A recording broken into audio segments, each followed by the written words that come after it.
In this video, you'll learn how to buy USDT on Trust Wallet. By following these simple steps, you will be able to purchase USDT directly from your wallet with ease. Begin by opening your preferred web browser and navigating to the Google homepage. This is where you will initiate the process of accessing the Trust Wallet extension. Next, locate the Trust Wallet extension in your browser.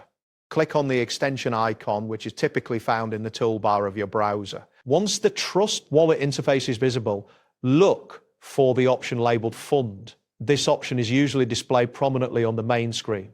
Click on Fund to proceed to the funding options. After that, select the option that says Buy Crypto.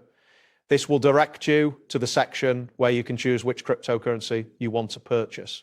You will see various options available for purchase. Now find a button labeled Choose a Crypto. This will allow you to select the specific cryptocurrency you wish to buy.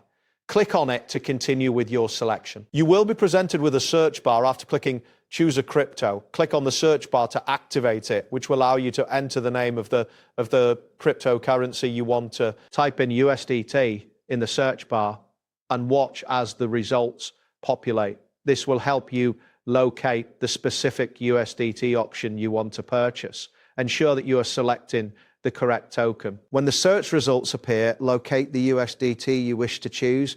Confirm that it matches your desired criteria before moving forward. Select the USDT option by clicking on it. This action will confirm your choice and take you to the next step of the purchasing process. At this point, you will need to enter the amount of USDT you want to buy. Ensure that you are aware of the current market price and your budget, as this will affect the total cost. Once you have entered the desired amount, look for the button labeled Continue. Click on Continue to proceed to the final confirmation page. That wraps up today's guide. Thanks for watching and catch you in the next tutorial.